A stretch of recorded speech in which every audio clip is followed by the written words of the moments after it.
অনেক দিন যাবতই মিমের বাবা বলছে এই গাছটায় অনেক পরিমাণে তিন ফল হয়েছে। অফিসে যাওয়ার পথে, নামাজ পড়তে মসজিদে যাওয়ার পথে এই গাছটা প্রত্যেক দিনই দেখে। আর তিন ফল মিমের বাবার ভীষণ ভীষণ ভাবে পছন্দ। তো ইয়াসমিনকে নিয়ে, আন্ডা বাচ্চাকে নিয়ে চলে গেলাম, আর সাথে ছিল আন্টি তিন ফল পাড়ার জন্য। তো তিন ফলগুলো পেড়ে নিয়ে আসলাম আর কি। তবে তিন ফলগুলো অনেকটাই বড় হয়ে গিয়েছে, তারপরেও কিচ্ছু করার নেই, এগুলোকে ছোট ছোট করে মানে পাশের চামড়াগুলো কেটে নিয়েছি। এই যে দেখতে পাচ্ছেন, এতটা ছোট থাকলেই কিন্তু তিন ফলগুলো কেটে দুভাগ করে নেওয়া যায়। আর এটা কাটতে খুব বেশি সময় লাগে না, মানে কষ্ট হয় না আর কি। তবে এটা খুব কষ্ট হয়েছে, দেখতে পাচ্ছেন। তিন ফলের একবার বিচিটা হয়ে গেলে মানে ভিতরে যদি দানা হয়ে যায়, সেটা কিন্তু একটু গাল চুলকানোর সম্ভাবনা থাকে। যেহেতু এটা দেশি তিন ফল, যেহেতু এই তিন ফলগুলো একটু বড় হয়ে গিয়েছিল, এই জন্য এর পাশ থেকে কেটে কেটে নিয়েছিলাম, যেটা কাটতে কিন্তু অনেক কষ্ট হয়েছিল, প্রায় 2-3 ঘন্টা লেগে গিয়েছিল। অবশেষে যতটা পেরেছি ততটা কেটে কুটে নিয়েছি। এর চামড়ার উপরে কিন্তু একটা ধার থাকে, এই ধারগুলো কিন্তু ভালো করে পরিষ্কার করে নিতে হবে। তার জন্য দেখতেই পাচ্ছেন, এই যে লবণ দিয়ে দিয়েছি, লবণ দিয়ে ডালার ভিতরে এটা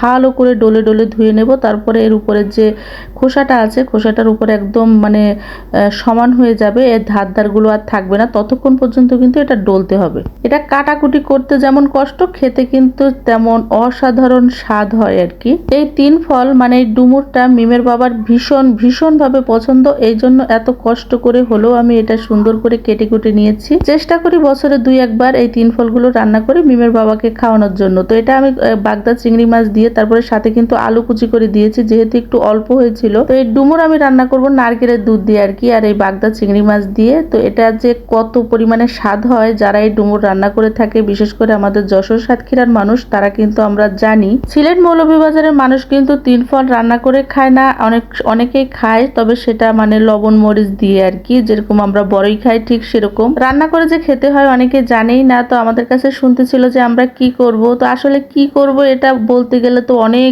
কাহিনী করে বলতে হয়, যেহেতু তারা রান্না করতে করে না কিংবা রান্না করতে হয় এটা জানেও না, এই জন্য আমরা কোনো কিছু না বলে এগুলো পেড়ে নিয়ে এসেছি। প্রায় গেলে এগুলো পেড়ে আনা হয় আর কি, অন্য অন্য জায়গায় অনেক গাছ আছে। চিংড়ি মাছগুলো একটু ভালো করে ভেজে তারপরে কিন্তু আমি এর ভিতরে লবণ, হলুদ, পেঁয়াজ, রসুন, আদা দিয়ে দিয়েছি, দিয়ে ভালো করে কষিয়ে নিচ্ছি। এটা কষানোর সময় পানির বদলে কিন্তু আমি নারকেলের দুধ দিয়েছি। এটা নারকেলের দুধ দেয়াতে আর এই বাগদা চিংড়ি মাছ দেয়াতে এত পরিমাণে টেস্ট হয়েছিল, যেটা বলার অপেক্ষা রাখে না। আর আমরা নারকেলের দুধ দিয়ে ছাড়া কিন্তু এই ডুমুরটা রান্না একদমই করি না। আমি যেভাবে রান্না করেছি ঠিক এইভাবে একটা বার হলো ট্রাই করে দেখবেন, তাহলে বুঝতে পারবেন না যে আপনি আসলে কি রান্না করেছেন, ডুমুর রান্না করেছেন না অন্য কোনো কিছু। মাছ মাংস রেখে আপনি এই ডুমুরটাই খাবেন, আর কাউকে খাওয়ালে, রান্না করার পরে খাওয়ালে কেউ বুঝতেই পারবে না যে এটা আসলে ডুমুর। সবগুলো নারকেলের দুধ দিয়ে কিন্তু আমি ভালো করে কষিয়ে নিচ্ছি। এর ভিতরে একদম নারকেলের দুধটা যখন একদম দুধের তেল ছেড়ে দেবে আর কি, ঠিক তখনই আমি এর ভিতরে আরও যে নারকেলটা চিপে রেখেছি ওই পানিটা আবার দিয়ে দিব। যেহেতু অল্প করে একটু শুকনো মরিচের গুঁড়া দিয়ে দিয়েছিলাম, তো এর ভিতরে কিন্তু আমি বোম্বাই মরিচ দিয়ে দিয়েছি, যার থেকে একটা অসাধারণ ফ্লেভার আসবে। আর বোম্বাই মরিচ আমার ভীষণ পছন্দ। তো এটা ভালো করে কষিয়ে নিয়ে কিন্তু আমি এর ভিতরে একদম তেলোটা তেলোটা মতন হয়ে যাবে, যেটার জন্য কিন্তু অপেক্ষা করতে হবে, বারবার নাড়াচাড়া করতে হবে, আর নিচে একদমই লাগতে দেওয়া যাবে না। পবিত্র কোরআন শরীফে কিন্তু পুরো একটা সূরাই আছে তিন ফলের নামে।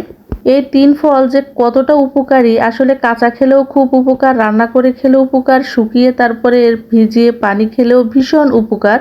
তো কাটাকুটি ঝামেলার কারণে কিন্তু রান্না করা হয় না তেমন একটা, তবে বছরে 2-3 বার করে আমি অবশ্যই চেষ্টা করি এটা মিমের বাবাকে খাওয়ানোর, সেটা যত কষ্টই হোক। আপনারা কিভাবে ডুমুর মানে এই তিন ফল রান্না করেন অবশ্যই কমেন্টে জানাবেন। আর আমি কিন্তু এর ভিতরে এই যে নারকেল চেপা যে পানিগুলো ছিল সেগুলো কিন্তু আবার দিয়ে দিয়েছি, আর এটা একদমই আবার তেলোটা পর্যন্ত অপেক্ষা করব। স্বাদের ব্যালেন্স ঠিক রাখার জন্য সামান্য পরিমাণে চিনি দিয়ে দিয়েছি, যেটা আমি সবসময় দিয়ে থাকি। অনেকে আসলে মানে ডুমুর রান্না করতে চান, অথচ প্রসেস মানে কিভাবে কাটাকুটি করতে হয়, কিভাবে ডলে নিতে হয়, এসবের কারণে কিন্তু ডুমুর রান্না করলে ভালো লাগে না। এগুলো আমি আমার আম্মার কাছ থেকে শিখেছি, আর এইভাবে রান্না করলে কিন্তু পারফেক্ট ভাবে আপনি ডুমুর রান্না করতে পারবেন, আর স্বাদটাও হবে একদম পারফেক্ট। রান্না কিন্তু আমার হয়ে গিয়েছে। এর ভিতরে আমি কিছুটা ধনিয়া পাতা দিয়ে দিব, দিয়ে সুন্দর করে নেড়েচেড়ে নিয়ে কিন্তু আমার রান্না মোটামুটি একদমই কমপ্লিট হয়ে গিয়েছে। যারা কখনো এইভাবে ডুমুর রান্না করেননি, একটা বার হলো ট্রাই করে দেখবেন, আর অবশ্যই আমাকে কমেন্ট করে জানাবেন কেমন হয়েছে। রান্না আমার কমপ্লিট, দেখতেই পাচ্ছেন কতটা লোভনীয় হয়েছে।